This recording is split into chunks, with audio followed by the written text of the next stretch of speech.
The one percenters are so strong and powerful that they almost seem invincible. But now I've heard of a certain senator from Vermont.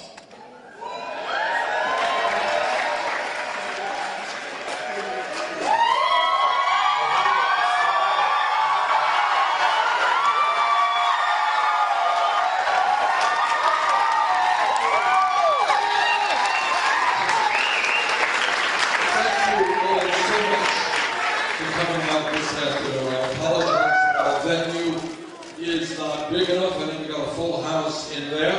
We love you, Bernie!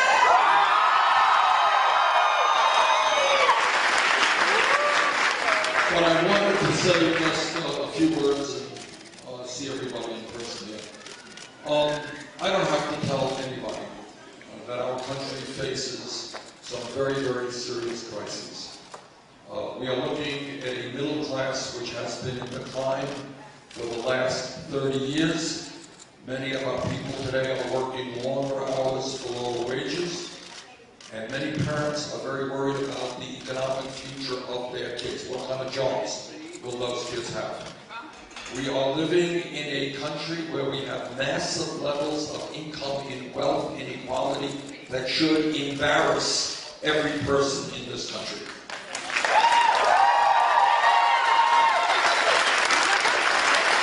Our economy should not be about the top 1/10 of 1% owning almost as much wealth as the bottom 90%.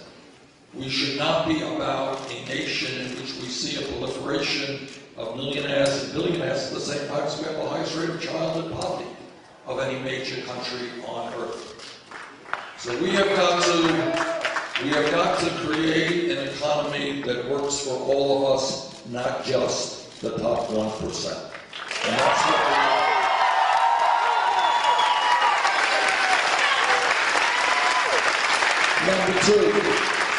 Number two, we have a corrupt campaign finance system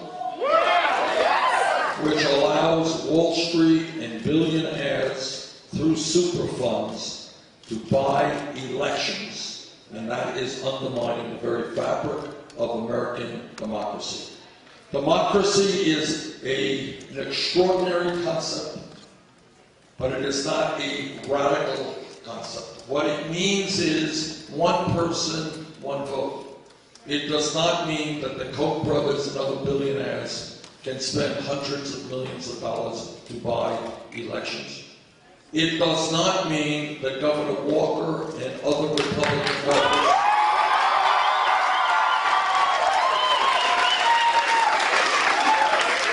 Republican governors all over this country who are working overtime to try to make it harder for people to vote. They are working actively to suppress the vote. To me, what democracy means is we bring more people into the political process. It means that we have one of the highest rates of voter turnout of any major country on earth, not one of the lowest.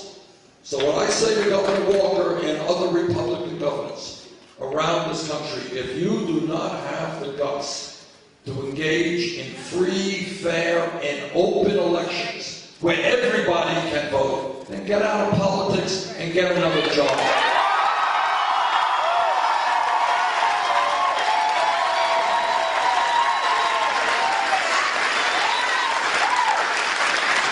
When we talk about the issues that our country faces, we have got to also acknowledge that we have a broken criminal justice system.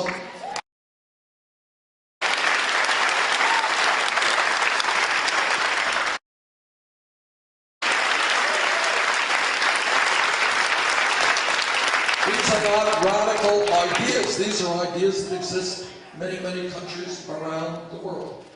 And lastly, let me just say this, that at a time when we have such a horrific level of income and wealth inequality, yes, the top 1%.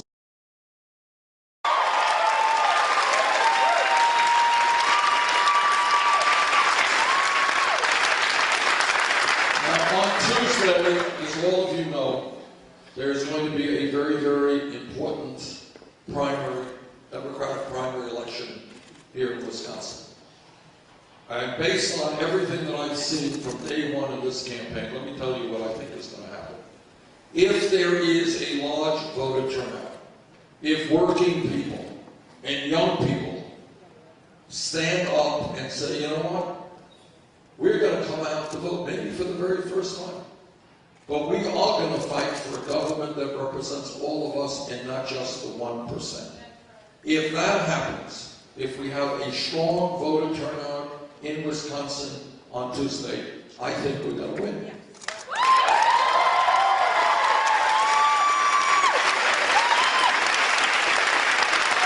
On the other hand, let me be very honest with you. If the turnout is low, if a lot of working people continue not to engage in the political process, if young people do not come out to vote, middle-class people do not come out to vote, we will likely lose. So my hope is that the next 2 days you will encourage everybody you know to exercise their democratic rights. Now, it may well be that your governor does not like the idea of large numbers of people voting. So let's give him a miserable day.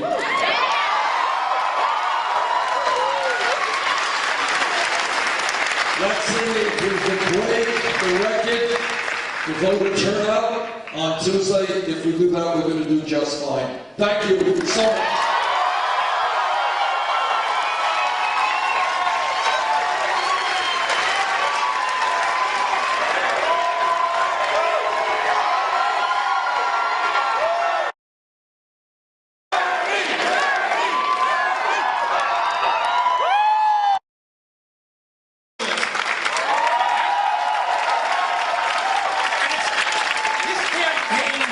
Is so historic. It's not just another political campaign. Bernie